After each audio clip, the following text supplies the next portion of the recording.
selamat sore Kak. Sore. Sebelumnya perkenalkan, kami dari mahasiswa UPN Veteran Jakarta, Fakultas Kesehatan, S1 Perawatan. Sebelumnya boleh perkenalkan nama kakak siapa dan tanggal lahirnya? Nama aku Aisyah Gita, lahirnya 8 Juni 2005. Baik, dengan Kak Aisyah ya. Jadi kami di sini tuh akan memberikan edukasi mengenai anemia pada remaja. Oke. Kira-kira anemia itu apa sih, Kak? Untuk anemia, oke ya, aku jelasin. Anemia itu kondisi ketika tubuh mengalami penurunan atau jumlah sel darah merah itu berada di bawah kisaran normalnya. Oh gitu. Terus kira-kira gejala anemia itu apa aja, Kak?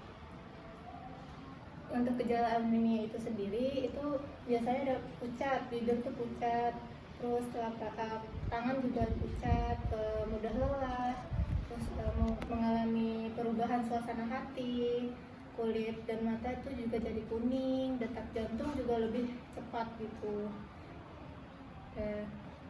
Baik.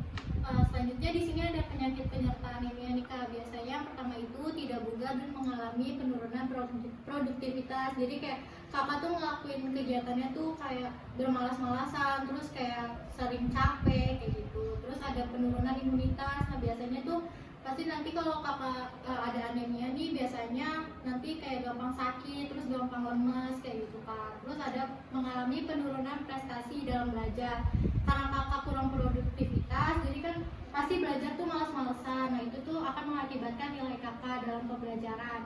Dan selanjutnya ada penurunan konsentrasi. Nah di sini ada penyebab anemia yang paling sering dialami oleh anak remaja. Biasanya itu karena sel darah merah itu rusak. Lalu selanjutnya anemia karena perdarahan, misalkan karena nanti ada kecelakaan, jadi kan itu kan darahnya terus keluar. Nah itu bisa menyebabkan anemia. Lalu ada produksi sel darah merah terlalu lambat dan kurangnya asupan zat besi, kayak misalkan kakak kurang makan sayur, kurang makan daging dan vitamin C seperti itu.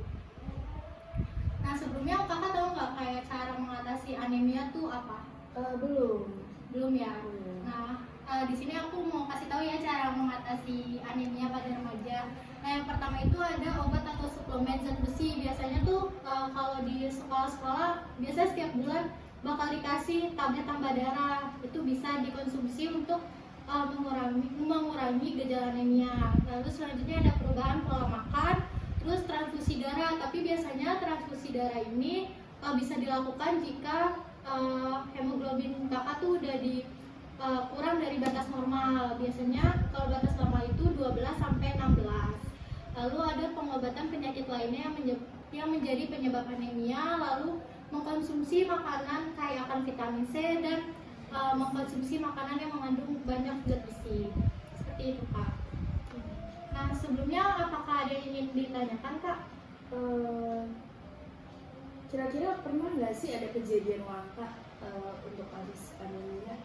Kalau kejadian langkanya mungkin enggak ya Kak, tapi anemia itu bisa mengakibatkan kematian jika itu tidak ditangani dengan tepat. Seperti itu sih Kak. Oke, baik, saya paham, Kak. Baik, sebelumnya kakak bisa nggak menjelaskan akan gejala anemia?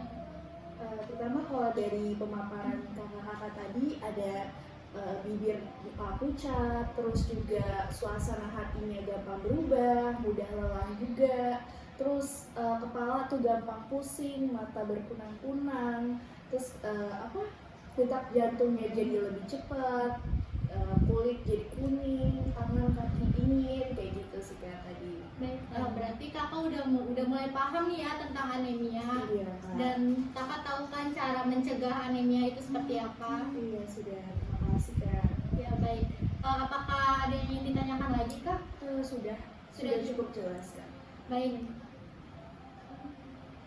Baik Kak, mungkin segini aja ya dari penjelasan kita. Mungkin nanti kalau misalkan kakak ingin tahu lebih jelas lagi tentang anemia, kita bisa berkomunikasi secara personal. Oke Kak, terima kasih ya Kak. Baik, sampai jumpa. Terima kasih juga, Terima kasih juga ya Kak.